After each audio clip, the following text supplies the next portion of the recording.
Okay, we're live. I'm on a stoop in New York. I'm trying a stoop this time to try something new, something different. Talking about availability versus desirability. So when you join, I like it when you say hi, because then I know that I'm not just talking on my phone, like taking this extended selfie thing that could be kind of awkward. I'm always curious when people walk by what they're like, who's this guy? What is he doing? So if you join after the fact, say hi. If you join now, say hi. Likes, hearts are good. But we're going to talk about availability versus desirability. Part of Pilot Minute Coaching, every week we give you some tips and advice. We have a video on our website that summarizes it all in about 1 minute. And we ask you to apply it to your life and to work on those things. So again, I'm here in New York City, lovely West Chelsea, my neighborhood. Unfortunately, not my stoop. One day, stoop goals. Let's talk about Pilot Minute Coaching and availability versus desirability. So, I think one of the things that people forget about is they don't really ask the question, like, do I actually want this? Things will come to them. They have like an opportunity, something will happen. But then people don't really stop and say, well, like, is this like the thing I wanted? Because like they get a call, they get an email, they get a LinkedIn, something or other. But then they don't actually say, did I actually want that? Because someone wanted me for that. They needed me. They needed my skills or my experience or whatever. Hey, Bianca. Yes, it is quite pretty. Lovely. We're still September. It's fall. All that. So say hey, everybody. But I think that that's the thing that I think that I am surprised when I work with a lot of my coaching clients and other people about their career and things like that is they don't really stop and say, do I actually want that? They're like, well, this guy, this person, this woman, they called me and I know them, I met them as this thing. Like, they don't actually like ask the right question, I don't think. So that's the first thing I want you to consider and to think about. Another thing is, what lands in your lap is often scraps. It's not necessarily the things that you want the most. And I think that that's one of the things that's the hardest for people to understand is that those things that just come to you are often just the easiest things or the something that someone needs you the most for, etc. And that's not always the best thing for you. So really kind of being ardent and strident that in fact that's not the right thing for you. If something is just, again, like if it just lands in your lap, I mean, sometimes it can be the dream opportunity, and that's fantastic. There's nothing wrong with things coming to you, but oftentimes you probably should just assume that things that are coming your way maybe are not the best things for you. And so that's one thing to think about. I think another thing is, when I ask people, like people come to me all the time, they'll say, oh gosh, I have these like 3 job offers, like which one should I take? And they get really kind of like twisted or excited about, oh, I got A or B and this one is a little bit more money, but I like the title or the brand of this company, and like that's great. Like it's great to have multiple offers. And then I say, well, how many of those did you just pursue? Oh, hey Glenn, what's up? And what I find is like it's usually not many. People usually don't pursue many themselves. They're like, well, this recruiter called and this thing and da-da-da-da, and then, and so they're trying to decide between A, B, and C, but A, B, and C all kind of fell in their lap. Hey, Doug. And so, hey, John. So again, if you just join, say hey. I've never asked people to share this. That's probably something I should do. So maybe if you watch it and you like it, let's share it. But again, we're talking about confusing availability with desirability. Things that land in your lap are not the things you pursue, they're the things that other people want you for. Sometimes they're kind of like the scraps. They're not the things that are going to work best for you. And so making sure that you know that the things that maybe are the right things for you are the things you actually kind of go hunt for and you go look for.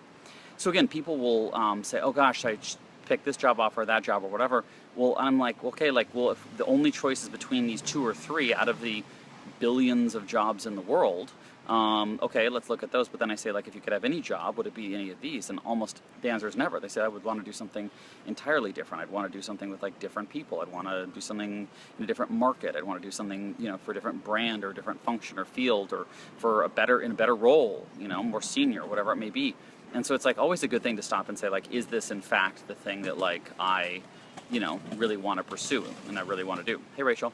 So if you just joined, make sure you say hey. I like when people say hi. I can see, hey, Alan just joined. I think Rachel joined, a few other people joined. But say hello and then, comment and ask questions or whatever else. Because I'm just sitting on a stoop here in New York City, West Chelsea, talking to you guys. Hopefully you can hear me okay. Maybe it should be a little bit louder. But again, like most people I know, when they tell me about their careers, the jobs they got is because someone called them. And it's great to have inbound, but making sure that that's the stuff that you truly want. I mean, imagine if you only went on dates with people that asked you versus you asking someone else out that you want, as an example, And I think that like if you really are being strategic about your life and about careers, if you ask yourself the question, like, what do I really want? And don't get encumbered by, how do I do that? Do I have the right contacts? Am I believable? Do I have the right education? Do I know, like, just don't let how get in the way of anything. Merely stopping to ask the question, like, what do you really want? Like, I really wanted to get out of Denver and work in management consulting. And I didn't know really a lot of people in the field, and a lot of times the field hires from top 10 school, and I went to a very good school, but not top 10. But nonetheless, like, it came together. I read someone's name in USA Today, and like the rest was history. I reached out to them, you know. So, hey Stephanie. So if you just join, say hey, give us a like, a heart, or something. I'm in like West Chelsea. You can see here I'm on a stoop. Unfortunately, not mine, but one day. But not confusing availability with desirability. So really going for the things that you truly want versus what gets to you. I mean, because recruiters all the time will, you know, say, oh, like, you've got this job title in this industry, so we'll see if you're like up to something. Are you willing to move or try out something, which can be great, can be fun. But, you know, it may be that, let's say, I don't know, maybe you're an accounting firm and a competitor calls you to do a similar job for a little bit more money. Well, that could be like a good thing, right? But what if you're like, I would love to be in TV production, or I would love to be a model, or I would love to be working for a nonprofit in healthcare, or whatever it may be. You know, oftentimes you'll make that move for 10% more money to another accounting firm when your goal was actually to get out of accounting and do something else. That's a failure. You failed. That's not a good thing. So again, that's where you can get lost in saying, well, how could I turn this down? I mean, people say, oh, I just can't say no to that kind of money. I'm like, what do you mean? Are you like, you're a whore for the money? You're just a hostage to that? That doesn't make any sense to me. Like, you can say no to anything. There's nothing that you have to do. And so really thinking through, you know, what exactly, you know, you're pursuing, and does that align with what you actually want? And again, this might sound like super obvious, and it's like so fundamental. You think, well, duh, no shit, like, you should go after what you want. Like, that's just like this obvious thing. But I will tell you what, people get so entrapped in what they know and what's in front of them and what's easy that very seldom do I meet people, and I meet a lot of professional people, a lot of successful people, a lot of diverse people. Very seldom do I hear a lot of stories of like, you know what, I really thought about it and I went for what I really truly wanted. The dirty secret is people go for what they think they can get or what's easy, which is like, ugh, not so great. So again, we're talking about not confusing availability with desirability. I'm dropping my little note cards here. I'm on a stoop in West Chelsea. If you just joined, say hello. I would love it if you find this valuable for you to share this with your network, your friends, your family. We're doing pilot minute coaching. We've got stuff on our website once a week, a minute sort of insight, and we've got a summary of don't confuse availability with desirability up there right now. You can check out. Another thing I wanted to remind you of is if you forget what's available and actually think about what's, you know, because what's available will be like, well, what's right in front of you. Say, okay, well, these are job options A, B, and C. Well, again, there's like a billion plus multi-billions of jobs in the world, so that's not actually the choice. So like if you study behavioral economics, they talk about choice architecture. So if I, you know, like it's like the In-N-Out burger company, and there's like the secret menu. So there's like what's on the menu, but in reality there's much more. There's always more than what you think is on your menu. So you want to like really order from the menu of like not what's being presented to you, but order from that menu of like, gosh, like I got a hankering for this. I'm interested in that. And again, totally different mindset, because we're so into this like, oh, I would be so lucky for an employer to choose me, blah, blah, blah, blah, blah. But like, F that. Like, you know, you would be so lucky to do the thing that you want to do. And frankly, if you're passionate and fired up, I mean, when's the last time, you know, if you ever interview people like I do, you meet people and everyone's like, oh, like dead. Like, so to get someone that's like, hey, I'm really excited about this and I want to work for you or in your industry, it'd be my dream, I'm super pumped.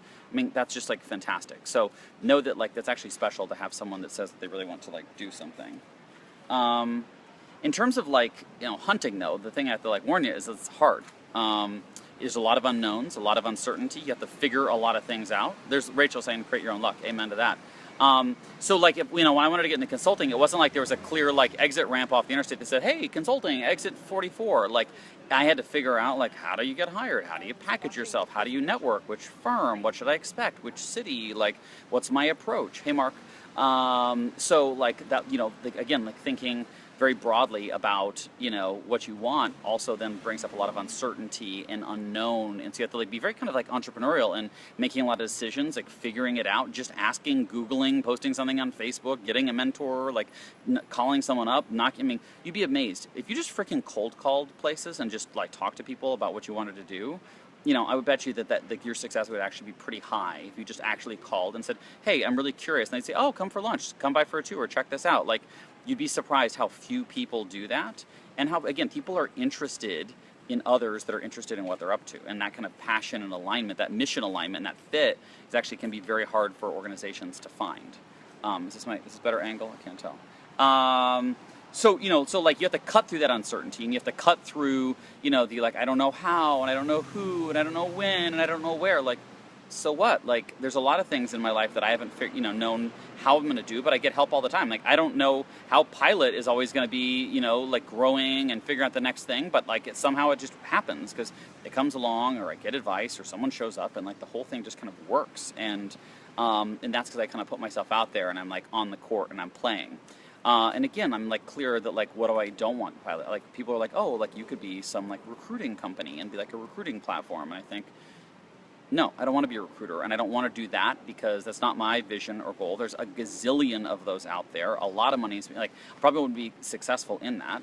And so like I'm very clear that like that's not what I want to do. And so I make sure that that's not my thing. I make sure that I focus on like more on this career success idea, on this strategy, on this pursuing what you want, because that's much more kind of like up my alley than like recruiting. And so, if it was just like, I could have like a booming recruiting practice right now if I wanted to. I know enough people, I'd be good at it, etc. But like, that's just not what I want, even though those options do come to me and people ask me about that on a frequent basis. So, like, if you were to have like a tweetable, something from this conversation, you say like, what's the thing that I'm going to walk away with? Focusing on what you want, not what you think you can get. We've all met that person that just goes, like, somehow gets invited to the party, or gets the girl or the guy, or just, whatever. And they're like bold enough to ask. They're bold enough to try. They're bold enough to figure things out. Like, that's a fantastic attitude. It's a very attractive attitude for people to have. And so, like, remember that, like, that's a person going for what they want, not what they think they can get. They may not be qualified or networked or come from the right pedigree or socioeconomic background or whatever, but, like, they don't care.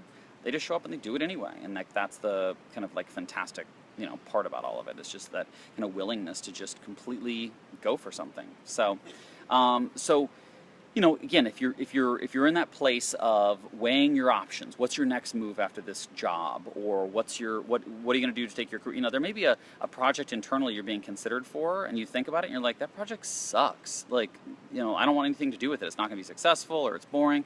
Like, what project would you want? Have you pitched it?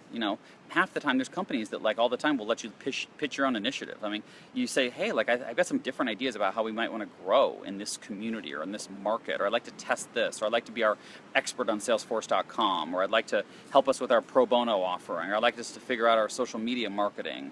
And then people probably like, well, shit, we got to do that. I'm so glad someone's interested in picking it up and learning about it, because you're going to be more engaged. You probably do a better job at it just because you actually care and you're interested, versus the thing that's like, well, we have this like cost-cutting thing, we're like moving some call center to this new place, and we're going to lay off a bunch. Like, do you want to really be involved in that project? That's not very fun. It's not very career enhancing.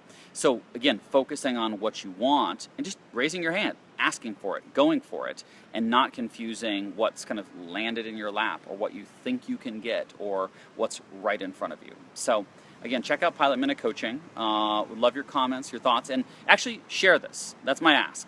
I want a lot of shares. I've never asked for shares on something like this, so this is a new thing for me. So putting myself out there and being bold for what I want, share this. That would mean a lot to me. Share it. Share the link. You can share the link. It's open, so you can share it on LinkedIn and Twitter and those other platforms too, or just the little share button in the lower right would be great too. So more to come. But again, stop and really think about is what you're going for what you want? Because my bet is it's kind of what's easy, or what's right there, or what's available.